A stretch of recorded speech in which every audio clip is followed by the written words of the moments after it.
E não do coletivo, né, do total, eu costumo dizer assim.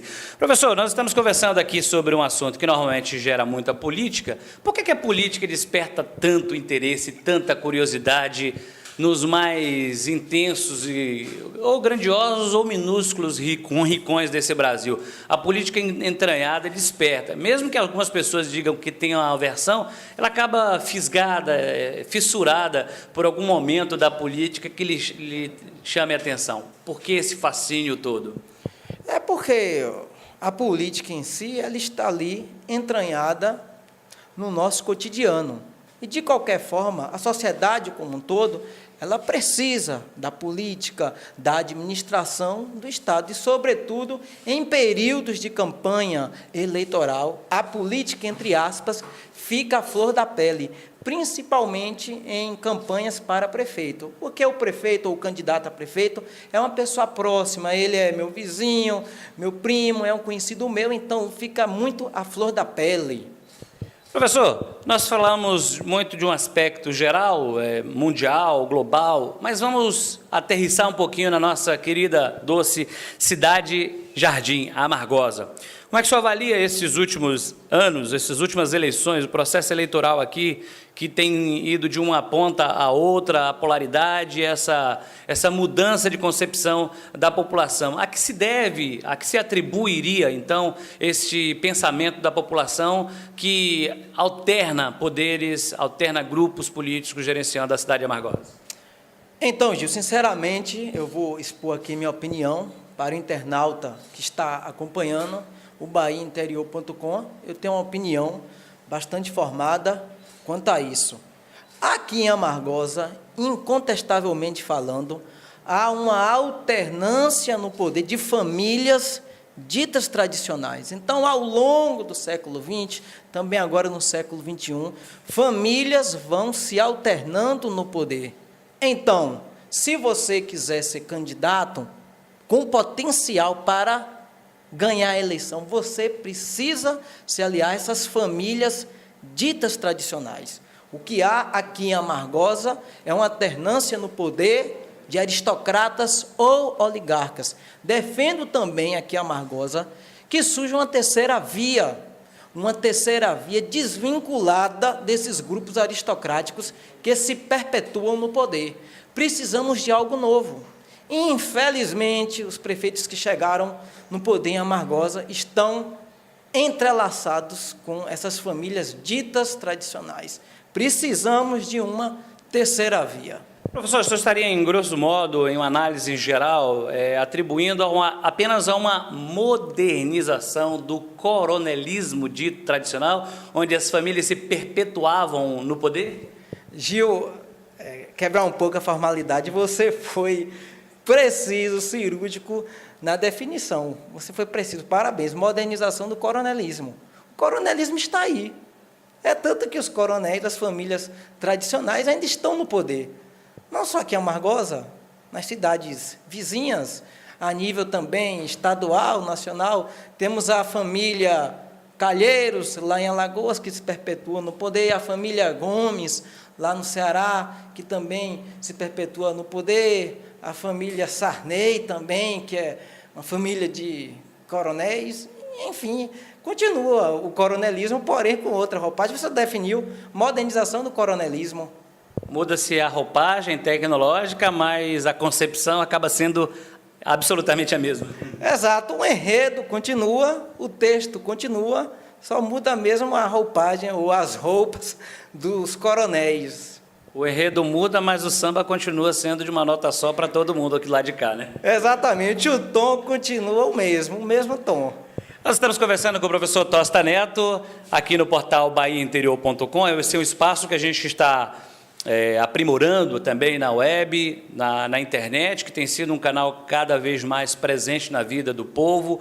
É um portal rápido, inclusive, de acessibilidade da população, um elo de ligação e é um portal também da cidadania que a gente pretende fomentar a partir de agora. Nós estaremos antenados aqui sempre com esses assuntos, conversando com personalidades como o professor Tosta Neto, que fez uma análise geral aqui sobre política. Então, vamos falar de uma outra política, um pouco menos acirrada de ânimos, eu diria assim, mas tão importante também para a sociedade quanto para a sobrevivência, de uma forma geral, deste esporte, né? deste meio que é o esporte. Professor, o senhor é muito ligado ao esporte, é da geografia e história, mas o esporte permeia também pela sua vida.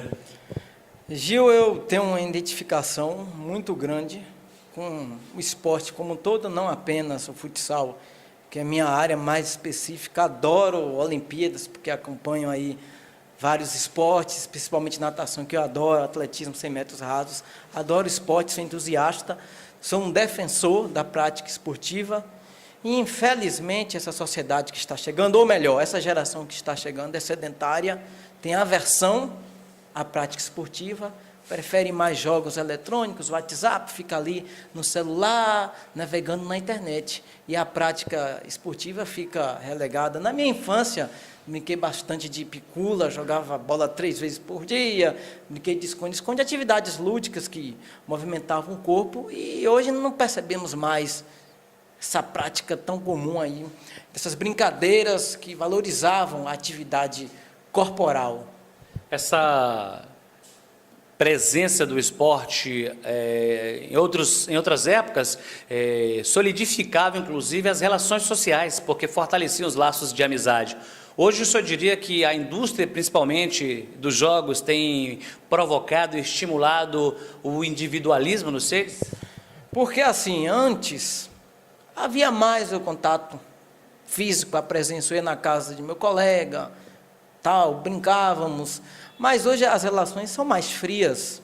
Eu não vou mais na casa do meu colega, eu mando um zap para ele, é assim. Então as relações ficam menos presenciais, o contato físico é relegado. Isso é muito ruim, é muito nocivo para a sociedade, porque a sociedade precisa do corpo a corpo, do tete a tete, da presença. E o avanço aí desenfreado das redes sociais, se o indivíduo não tiver força para poder domar esse avanço, ele acaba sendo um escravo das redes sociais e perde esse jogo aí das relações sociais presenciais. Importante e interessante destacar que, recentemente, nós entrevistamos aqui Ademir Peixoto, que é sócio fundador da News Telecom, e ele falava exatamente disso. E a gente até enalteceu pela sábia observação que ele fez, porque ele poderia estar apenas vendendo o peixe, porque ele trabalha com telecomunicações e vende a aproximação das pessoas através da internet. Mas ele fez a pontuação, como o senhor coloca agora, da interpessoalidade cada vez mais distante das pessoas que buscam, mesmo aqui a meio metro de distância, falar através da tecnologia, em vez de usar as palavras e se socializar. O senhor acha que esse é um meio perigoso para a sociedade, que, se não policiada, pode se corromper e ser seduzida cada vez mais para os meios eletrônicos e tornar-se vazia aqui na sociedade real? Claro, porque com a propagação das redes sociais, a propagação aí de aparelhos eletrônicos, smartphones, enfim, então a sociedade aí, contaminada por isso, ela vai ficar menos motivada ou menos ligada à causa do próximo. E o senhor vê, então, o esporte como uma ponte para essa aproximação, para quebrar um pouquinho essa corrente que agora está tão difusa? Claro, o esporte aí acaba proporcionando um meio de conhecer outras pessoas. Eu tenho exemplo, a minha questão, a minha conduta. Muitas pessoas que eu conheço hoje, muitos amigos que eu tenho, eu os conheci ali no meio esportivo. Então, sem dúvida, é um meio de interação social fundamental. O esporte, além de ser um meio saudável. Além do cuidar do corpo, da mente e da vida. Professor, o senhor tem uma equipe de futebol aqui, coordena, dirige, como é que é isso? Gil, eu sou técnico de futsal, de um time daqui de Amargosa, é um time que eu amo muito, os Merengues, já tenho aí um bom tempo à frente aí da comissão técnica dos Merengues, é um tema sempre que eu gosto de falar. Quero agradecer também a alguns atletas dos Merengues, aqueles que já têm mais tempo, que são líderes. Agradeço a Juca, Tarcísio, Ratinho, o El, Alan e os demais atletas também, que fazem parte aí dos merengues e fizeram dos merengues um time vencedor.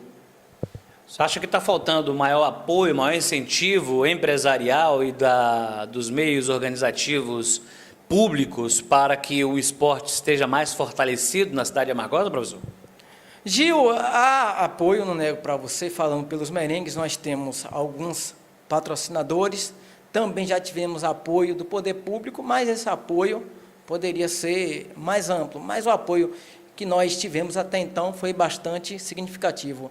E também eu desejaria destacar que no ano passado os merengues foram campeões lá na cidade de Ubaíra, uma campanha impecável, 100% de vitórias, e também nós fomos campeões no ano passado no segundo campeonato independente de futsal daqui de Amargosa. Fomos campeões. Uma final bastante dura, estávamos perdendo de 3-1, faltando menos de 2 minutos e meio, nós conseguimos empatar o jogo e fomos campeões nos pênaltis. Foi uma das maiores emoções da minha vida, esse título dos merengues aí em 2016 aqui em Amargosa. Maravilha, parabéns. Qual é a história de merengues? Por que merengues, professor? Porque os fundadores à época, Juca, Ratinho, Eg, Daniel, quando os merengues foram fundados, lá por volta de 2005, 2006, o Real Madrid estava bastante em evidência, porque tinha contratado vários jogadores aí renomados, Ronaldo Fenômeno, Zidane, Beckham, Figo. Então, os merengues inicialmente eram chamados de Real Madrid, depois foram chamados de os merengues, porque os merengues é uma outra alcunha do time lá de Madrid. Os merengues, na verdade, o termo merengue é um ritmo do Caribe, e merengue também lá na Suíça é um doce branco. É por isso que o time do Real Madrid é chamado os merengues. É um doce e vitorioso time aqui de Amargosa que está fazendo sucesso. Como a gente também é muito ligado e gosta do esporte, nós estamos aqui abrindo um convite em público para que a gente possa formatar aqui um quadro dentro do portal Bahia Interior, que tem a programação 24 horas, voltado ao esporte, ao futsal de salão. Eu, inclusive, militei vários anos também atuando em futebol de salão, que gosto bastante, e é sempre importante estimular. Eu acho que fomentar isso nas idades iniciais na escola, eu acho que é um papel importante também de contribuição para que desperte no jovem, se ele não se torne um profissional, mas desperte inclusive o interesse pela prática esportiva, que faz bem à saúde. E também, Gil, sobre a questão dessa parceria, aproveitando aqui a oportunidade, essa parceria educação e esporte seria muito profícua, porque aqui no Brasil, infelizmente, nas escolas, o trabalho em educação física não é tão destacado, tão valorizado. Às vezes, o professor não é da área de educação física e acaba pegando algumas aulas de educação física para poder completar a carga horária. No geral, os governos aí não apoiam o esporte na escola. Temos aí vários exemplos positivos. Estados Unidos, muitos campeões olímpicos são atletas universitários, porque lá há um trabalho forte entre educação e esporte. Na época que eu fiz História em Santo Antônio de Jesus, só uma vez que eu acabei pegando um baba, jogando futsal, só uma vez. O esporte não era trabalhado. Aqui no Brasil, infelizmente, no meio também acadêmico, não há, entre aspas, essa cultura da prática esportiva. E nas escolas aí é um problema muito grande, as escolas não têm estrutura, não têm quadra, e esse problema acaba refletindo aí até na Olimpíada, pela escassez de medalhas. O Brasil é um país de dimensão continental. Os nossos atletas aí que ganham medalhas, ganharam mais pelo mérito pessoal, pelo esforço, não foi tanto apoio governamental. Isaquias Queiroz, lá da canoagem, é um fenômeno, ganhou 3 medalhas, 2 de prata e 1 de bronze, o único atleta aí na história do esporte olímpico brasileiro a ganhar 3 medalhas na mesma edição de Olimpíada. Arthur Zanetti ganhou medalha de prata, também ganhou medalha de ouro em Londres, também foi devido à sua dedicação, à sua persistência, entre outros exemplos que nós temos. Os nossos atletas olímpicos são verdadeiros heróis. Se a gente pudesse utilizar, professor, 0,1%, eu vou dizer esse número absurdo mesmo, 0,1%, do ralo que corre o dinheiro pela corrupção no Brasil, nós estaríamos um país investindo no esporte com outro cenário no mundo, com outra respeitabilidade? Com certeza. Há exemplos aí positivos dessa parceria entre governos e confederações esportivas, mas no caminho o dinheiro acaba sendo desviado. Um esporte que o brasileiro deve se orgulhar muito é o vôlei. O Brasil, nos últimos anos, o Bernardinho aí, José Roberto Guimarães, conseguiram vitórias importantes em Olimpíadas, medalhas de ouro, campeonatos mundiais, medalhas de prata. A Confederação de Vôlei, o vôlei que despertava tanto orgulho, foi descoberto um escândalo de desvio de dinheiro na Confederação Brasileira de Vôlei. Então, criou-se uma desilusão muito grande, porque havia um orgulho, o vôlei brasileiro é limpo, não tem corrupção, e a Confederação desviou dinheiro que foi repassado do Estado para os atletas, um exemplo deplorável. Com esse cenário, professor, a gente arremete ao primeiro tópico aqui, os primeiros tópicos desse bate-papo, dessa entrevista. Existe alguma válvula de escape no Brasil que não seja manchada pela corrupção? Existe algum exemplo nesse país que não passe pela mancha da corrupção? Gil, sinceramente, os exemplos estão relacionados a indivíduos, porque nas esferas coletivas, nas esferas de governo, sempre há corrupção. Nós temos indivíduos que não são cúmplices da corrupção. Infelizmente, a corrupção é um câncer que corrói o Brasil. O Brasil é um país rico, naturalmente falando, um país continental, um país privilegiado, enfim, pela natureza. O Brasil tinha tudo para ser a maior potência mundial. Professor, eu vou lhe interromper, porque eu noto no teu semblante uma expressão de, às vezes, de revolta, de desânimo até, por ver que uma nação tão poderosa e tão rica como essa está tão manchada com individualidades que contaminam o seio e o brio desse povo brasileiro, manchando inclusive a história da música, do hino nacional e da história da bandeira, com esses relapsos. É um sentimento de revolta mesmo, de condenação desse processo corruptivo? Na verdade, essa angústia minha, essa revolta, está também presente na sociedade. A sociedade aí está aí deveras chateada com a corrupção, mas a sociedade precisa fazer a parte dela nas questões mais simples do dia a dia. Por exemplo, no banco, não cortar fila lá do banco, não pedir alguém lá na fila para pagar o seu boleto. Isso é um exemplo que está presente aí, um exemplo de corrupção. Pode ser irrisório, pequeno, mas é um exemplo que também pode ser futuramente ampliado em escala maior. Quem faz um gesto de corrupção pequenininho, ele tem a aptidão e a capacidade de fazer um maior, se ele for inclusive tentado por cifras à sua frente, não, professor? Claro, a questão do erro não dá para você chegar e colocar na balança. O erro maior é mais pesado que o erro menor. Ambos são erros, são inadmissíveis.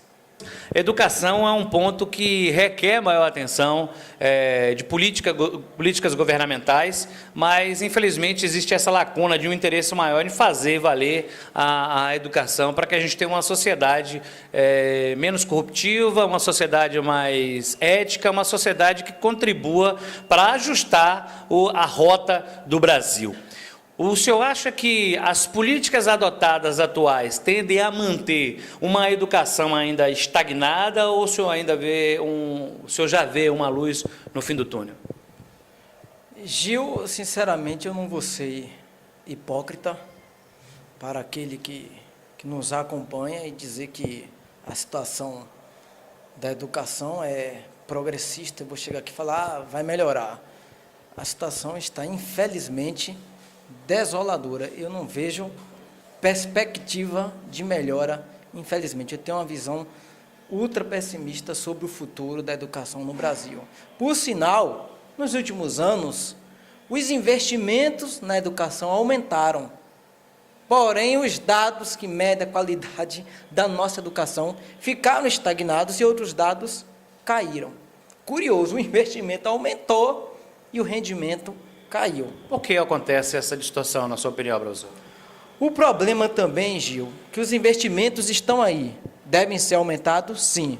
Mas os investimentos que estão aí devem ser melhor aplicados. Infelizmente, não há uma funcionalidade positiva na aplicação desses recursos. Uma má gestão na educação acaba gerando uma série de problemas.